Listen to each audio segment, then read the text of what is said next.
And breaking tonight, Prince Harry has been denied the right to bring a second legal challenge against the Home Office over its refusal to let him pay for Met Police as his security. The Duke argued his offer to fund his own security using the Met Police should have prompted the government to quash and retake its decision. So, here we go again. Prince Harry is back in the headlines, and not in a good way.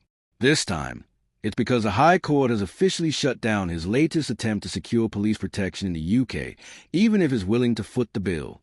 Yes, you heard that right. Harry, the man who traded Castle for California, thought he could pay the Metropolitan Police like a private security firm. The government and the courts have basically said, "Sorry, mate, the police aren't gun for hire." But the court ruled that privately funded police protection was not in the public interest. The Home Office had previously slammed Harry's bid, saying their officers aren't guns for hire. The latest High Court ruling keeps the pressure on the Duke and Duchess of DELUSION after the international humiliation the couple suffered when their make-believe car chase through New York was exposed as an overblown farce. And hapless Harry is due back in court again soon, with the Duke due to give evidence next month over his phone hacking claim against the Daily Mirror. So to talk about the latest Sussex woes, I'm delighted to be joined by the celebrated royal biographer, a biographer of Meghan Markle, Tom Bower. So, Tom, you think, while this has been a bad week, things could actually be about to get worse? Absolutely, Dan. I mean, as we predicted last week, he was going to lose the case against the government. He has a second case against the government, which I'm sure he'll lose too. And then he comes up for cross-examination. And one's got to hope that Andrew Green, who's representing the Mirror, is really going to give Harry a pasting like as if he's never had before. Because what I see really happening at the moment is the crumbling of the magic and mystery of Harry, the whole beginning, really, the end of his reputation. At the moment, there's nothing nice about Harry. There's nothing you actually warm to.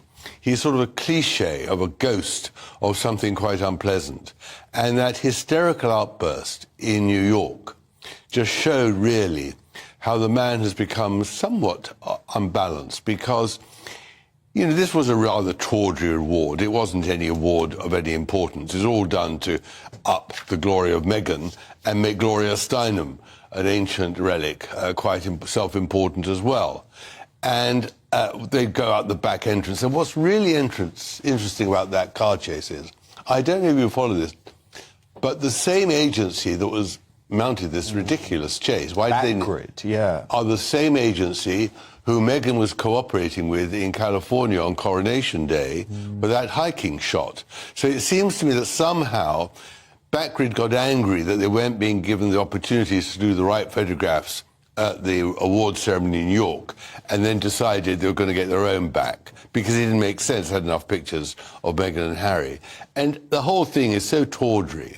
And why were they running? And why didn't they just go, as usual, to the Carlisle Hotel? I'm told the Carlisle not only wouldn't give them a good deal, but was quite keen for them not to come anymore. Right. Because wherever they go, they cast a bad shadow over the whole escapade, as they have, of course, on that award ceremony with Steinem, because Steinem was hoping to get great publicity for her third-rate organisation, and instead all the publicity went on the Sussexes and their car chase. And very often one hears in California that they're not invited to Hollywood parties or something because they just bring with them the danger of the whole thing being about them. And the other thing which I found really interesting in this whole last week is the silence of Meghan. There's all Harry. Just like when he was promoting his book, just like when he was arguing about the coronation, Meghan stays silent. She is using Harry to fight her battles, but she is keeping her voice off camera. And that is very interesting because she clearly is building up to something quite big. So whatever happens now, Harry has lost all the advantages he had, all the glamour he had, all the credibility he had, and is riding now for the next big fall, which must be the cross-examination in the Mirror case. And honestly, it's kind of embarrassing for him. This ruling doesn't just block his request.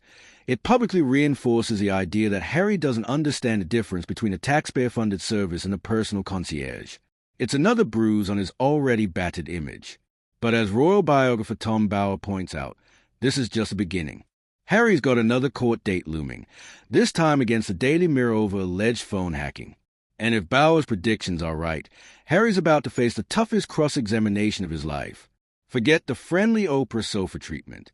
This time, he'll be grilled, challenged, and forced to back up claims with actual evidence. And here's the kicker. So far, his legal team hasn't produced much that sticks. And he thinks that is going to be a moment of transformation, a moment where he starts to bring down the British media. But he also thought that was going to be the case when they released that ridiculous statement last week. And it does show you, Tom, doesn't it, what happens now that he doesn't have royal advisors around him actually saying, don't be so ridiculous. Well, what he doesn't understand is that he, of course, in the Mirror case, wants to attack the palace, the king, Prince William, and all of them for briefing against him. What he doesn't realise is the judge will have no quip for this. He'll say to him, Prince Harry, this is a case against the Daily Mirror, not against Buckingham Palace. Now, where's your evidence against the Daily Mirror? And so far, smearman Sherborne, the man acting for Harry, a smarmy lawyer, has totally failed in 3 weeks to produce any evidence. We haven't seen a knock-up, which is not surprising at all. Given his track record. Exactly. Yeah, Harry's got himself in with the wrong people, but that's because he's very easily influenced, isn't he?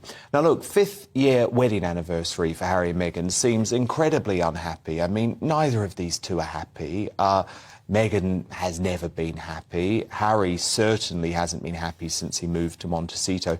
What do you make of these reports that on some nights he's staying away at a different hotel nearby? It seems weird, doesn't it, when you've got a mansion with 16 bathrooms? Yeah, no, I think there's...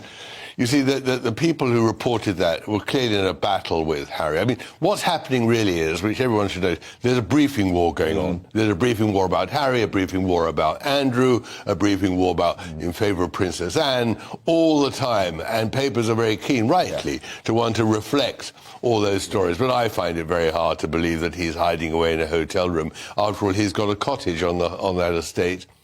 He can easily, and does go quite often there to smoke his weed. So I don't believe that. What I do believe is that he was happy at the beginning in California. I think that it was a terrific relief for him to paddle in the Pacific. But I think now the reality is closing in. I think now he's finding that he's not getting his way. And in the end, what's interesting is, you know, there's no new Netflix contract, no announcement of a new Spotify series, no new book has yet been apparently commissioned.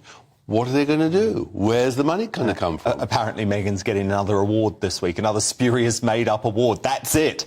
That's it at the moment. Look, you mentioned Andrew, and there is a briefing war going on between Andrew and King Charles at the moment over his lodge, the Royal Lodge on the Windsor estate.